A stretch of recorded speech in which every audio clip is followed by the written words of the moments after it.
Tala Fou in nei foi vaenga o Tala Fou o le si fonga o le laumua o le tala mua. E iai ni ai inga fou o whaai lo mai le whainga malo so whaatasi mo tangata o lo maua le benefiti le taimi nei. O lo o awhia ai ia tu unga mai inga fou le te tau leo na awaio i la tau ia i ni pol kalame whaale awa onga e ta i lima i tu lai le vai aso.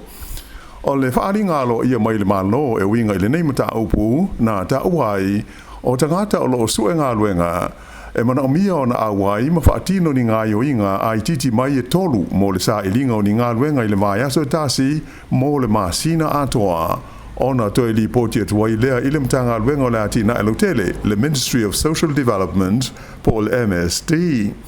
Ta ua mai le minstao le mta ngā luenga o Louise Upston, o haia inga matutu unga fau nei o lo fua ina ia sanga whaale leia atidi ai ngā luenga whai male au nanga a lea mata ngā luenga. Wa iei fo imani aia inga e whaasala ina i la tau e le usita ia fuafuanga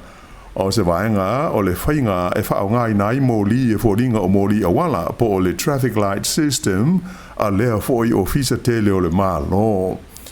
O tangata uma o lo maua ia le benefiti e a awhia ai i le nei whainga fau, ai maise o lātou o lo sue ngā ruenga, mai ai ma tātālau tele le tau o na lātou whaia. Tā ua mai le tamaita i minstau le mta ngā ruenga, o le taimi e o ai le tangata i le mōli lano mu, ona mana o mia lo lea ona ia saunia ia ni whaamauninga o ana ngā yo inga sa whaia ina ia toe fo ia tuai i le tūlanga o le mōli lanu mea mata. O le taua tau he whaataua inga le Palestine a Amerika i a Donald Trump, e a wala i se la fonga i 25% i o loa e whauru whale atu mai ka nata, Mexico whapea i Masaina, e mawhai ona te le se a whaina ai o loa nga Osia New Zealand, pe a one i Natalia tu ia i maisi atu nu o le lalolangi. O se lipoti ele wale sfasa laua New Zealand na ta o mai ai stasio tangata to mai whaapitoa i mata upu taulu ta mau ainga e ngoa ia John Balinkle o se whetaua inga tau whaataua inga i le vale o malo e le o se tūlanga le lei mo o loa New Zealand o lo ave atu i whafo i ma keti o le lalolangi. O lea ua uma o na whaailoa mai e kānata, a e whapea fo i Mexico a toa ai Masaina. O le a whaia fo i ni ala tau la fonga whaau popo i lunga o le tau o loa mai a Amerika, o lo o whauru whale atu i o la tau maketi.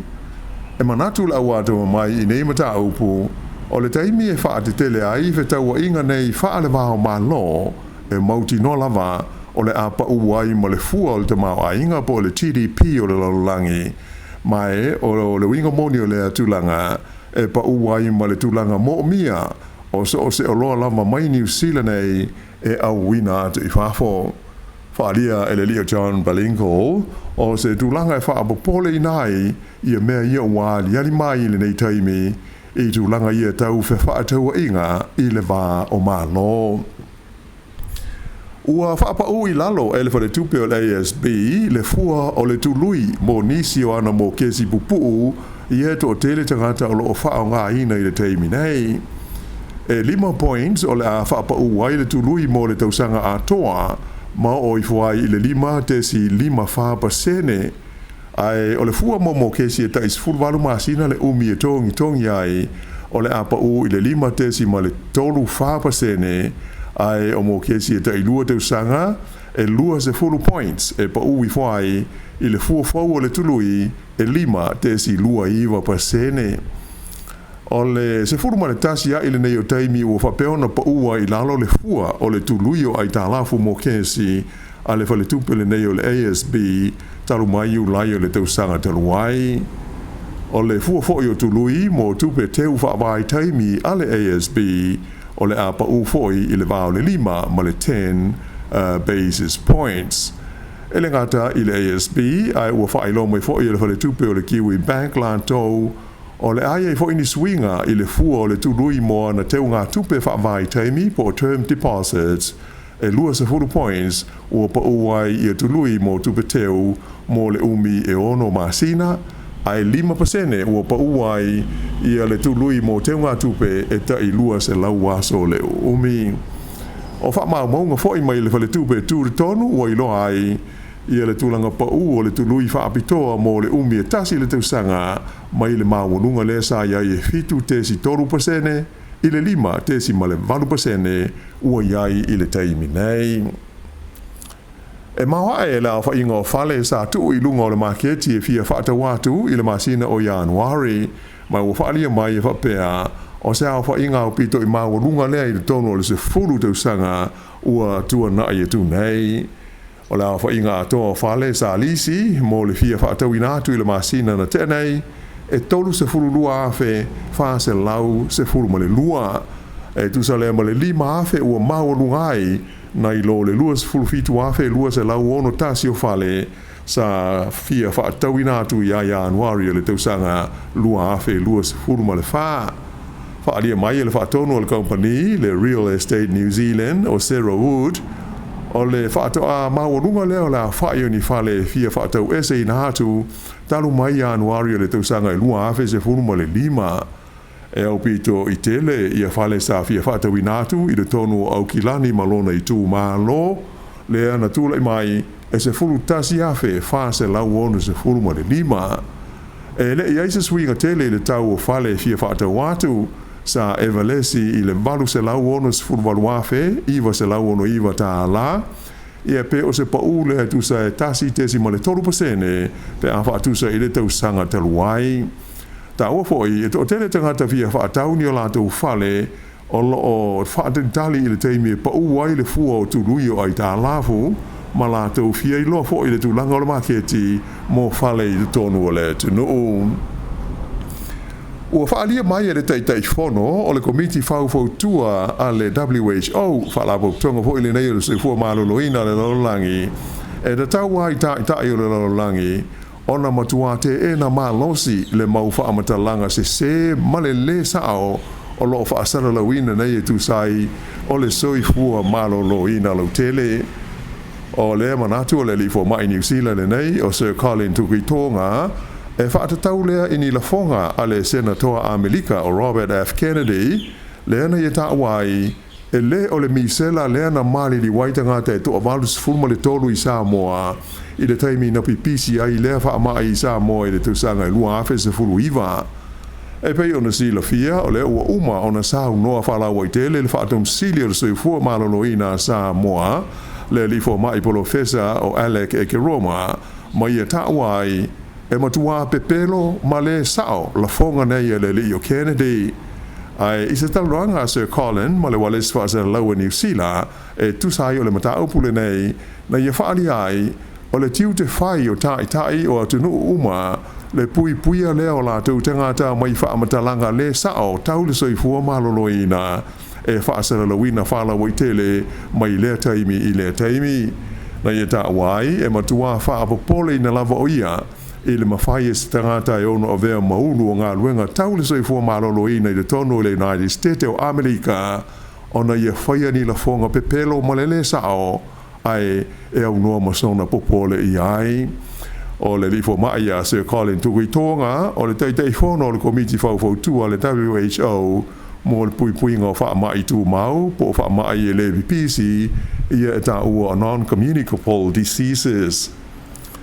E ono afe la whai o ni tui pui e ta ua o le Boostrix vaccine mo le mai o le talevivini ua fua ina atu o le malo New Zealand ia Sāmoa e veso soani ai i le tautongo vitia o le pepesi ai o le talevivini i le taimi nei.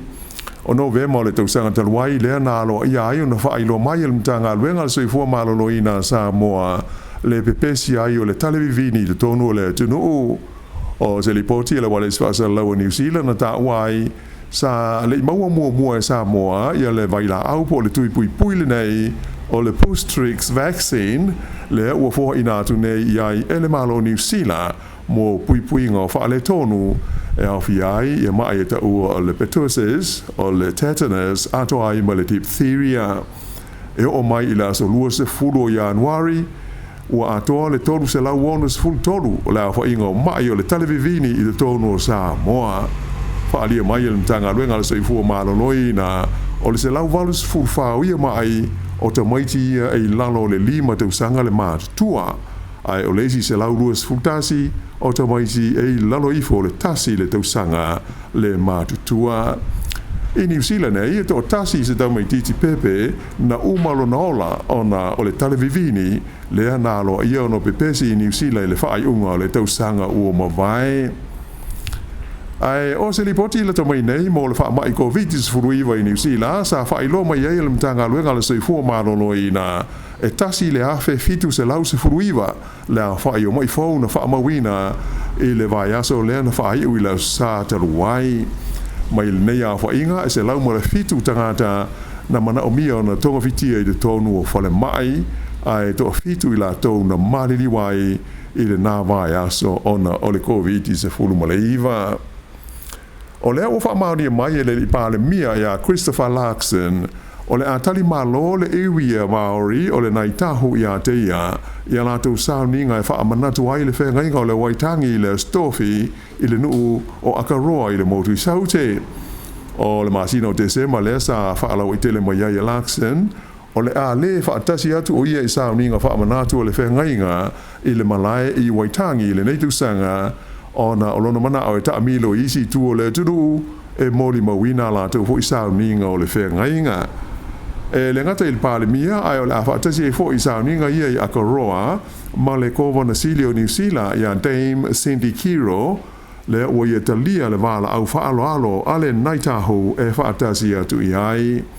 O le malae e ngo o le onuku i Akaroa e whapea na sei ni ai mua i la sa tolu se furu me i le tausanga e afe valu se lau wha se furu le whengainga le nei o le waitangi.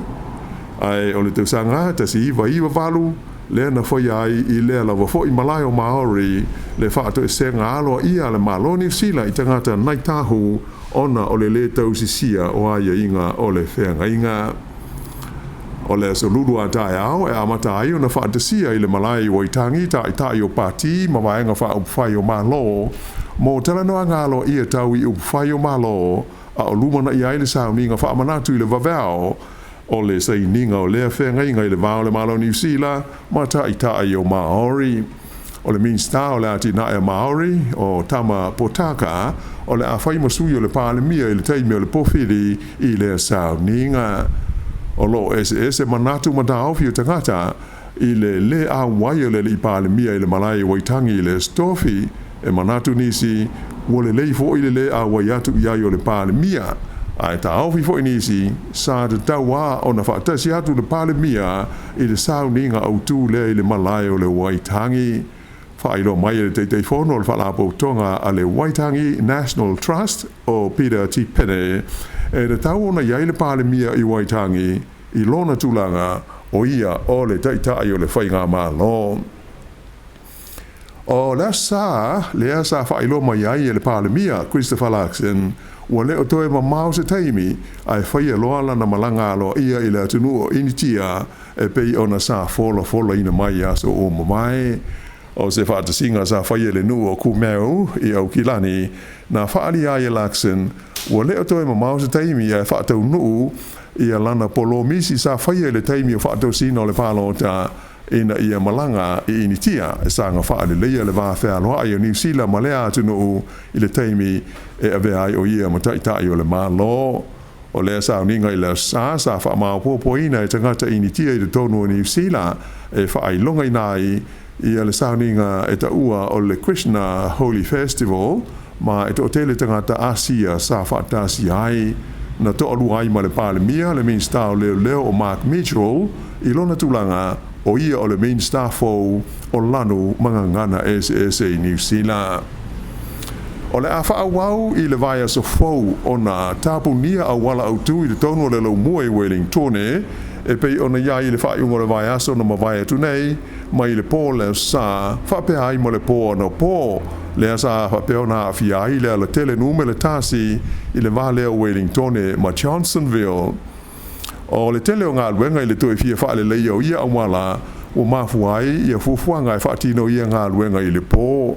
mai o whaelo mai ai le ofisa o le pūlenga o hala o whela o wainga le NZTA e te tau ai lau vai ta'awale o na fua le leife malanga inga ma ia wha ngā nisi awala a o tāpunia awala au tū ia i te tono le lau mua.